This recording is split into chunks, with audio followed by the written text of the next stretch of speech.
I unfortunately have to tell you all the truth about privilege. What privilege really is, if we're talking in social justice, progressive, leftist terms, is a smokescreen. When they talk about privilege, they want to try to talk about racism. That whites have privilege, thin people have privilege, that middle class or rich people have privilege. Privilege, privilege, privilege, privilege. Of course, privilege is a pejorative term. What privilege means is that you have less right to talk, less room to speak, and less say in what the solution should be. That you should sit down and shut the fuck up. And that's it. So, what privilege really is in the social justice community, in the far left progressive community, not the liberal community, the progressive community, what that is victimhood status.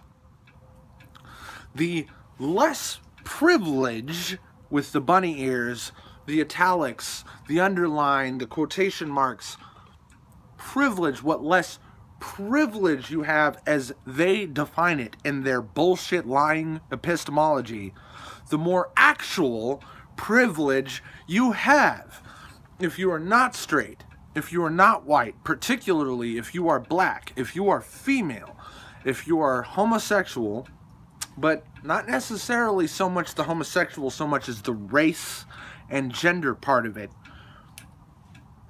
you have the privilege to speak first. Your opinion matters more, and you have the final say.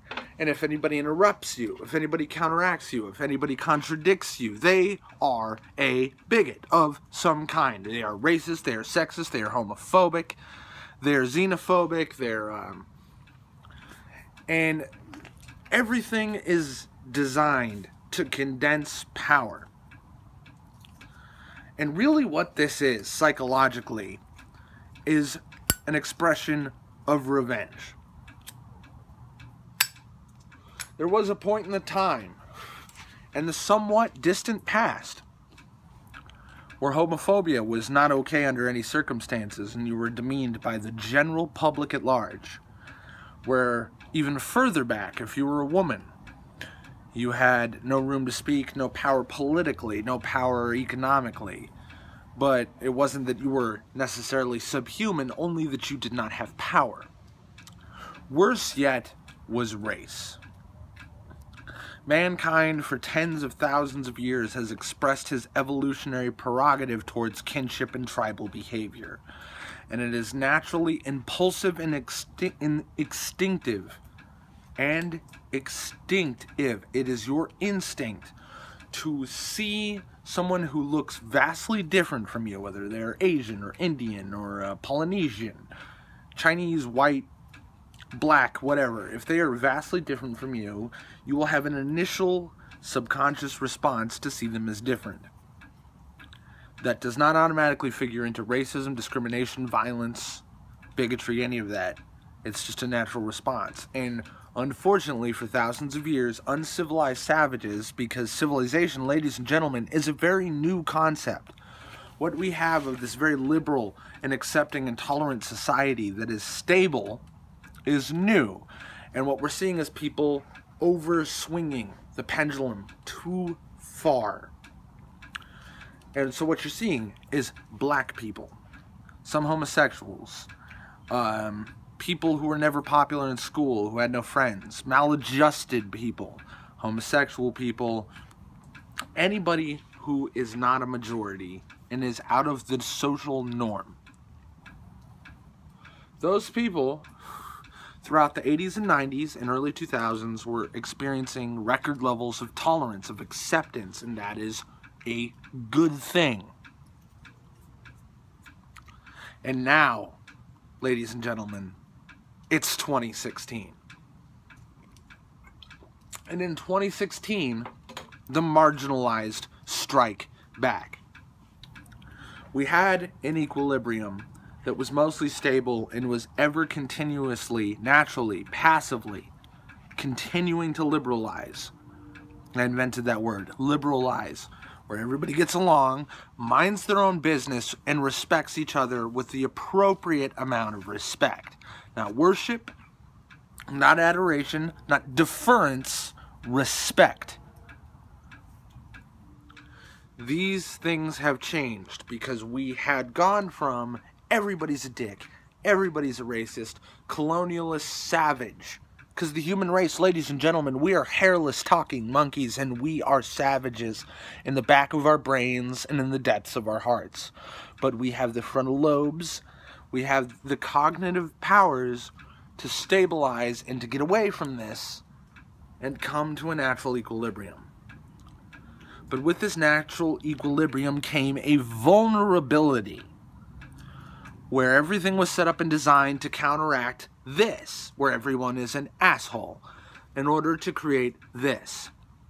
Well, once we had this, all of a sudden more and more people were crying wolf and saying, we still have assholes, we still have assholes, we still have assholes, until we have the far, crazy, out of line, totally racist, insane left.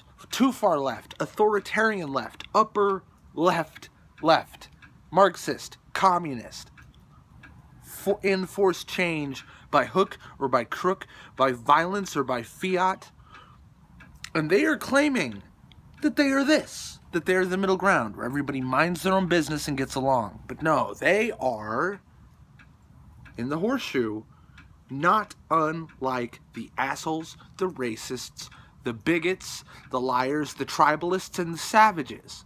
Well, here they are again on the other side of the arc.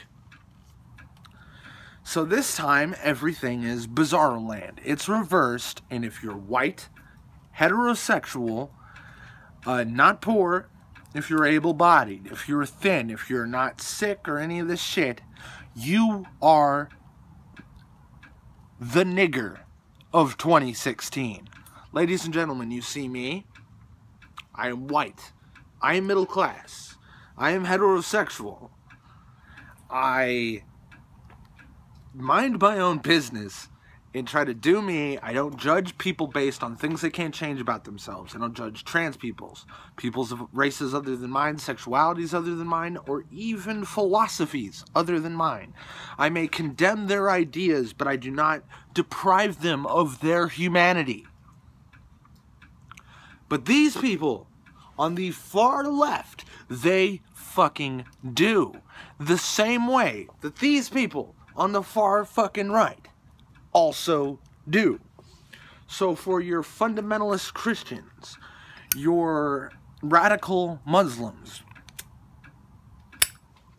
your conservatives who rape the poor, all of them are not as much of a problem in 2016 as those that would rob you of your free speech, of your identity, of your right to your own opinion, of your right to your own autonomy, to right to your privacy, the right to your individuality. These people on the left are your primary public enemy number one. If you care about this, the middle, where everybody gets along and minds their own business and does not have the power to destroy others based on arbitrary means, whether it's race, sexuality, gender, whatever, you need to realize that if you care about this, these people on the right are your enemy, and these people on the authoritarian progressive left are your enemy. And the reason why you're seeing people like me cropping up all over the place going, fuck feminism, even though feminism lies and says we're all about equality. Well, you don't care about equality. You don't care about women. Bullshit. I care about everybody minding their own fucking business and leaving each other alone and working on the bigger problems at hand.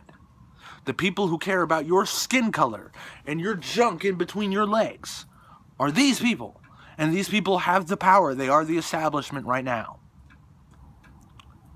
I implore you to be aware of this. And no matter how far on this string, because you may be over here, and you may be over here, on the right or the left, and you may try to use words like libtard. Well, guess what? Liberals aren't the problem. Progressives are the problem. And you may use words like conservatard or whatever. I just made that one up. But, you know, these people. But that doesn't mean these people are your enemy, or these people are your enemy, or especially not the colorblind, the mind your own business types here. This is your enemy, and this is your enemy. Thanks for watching.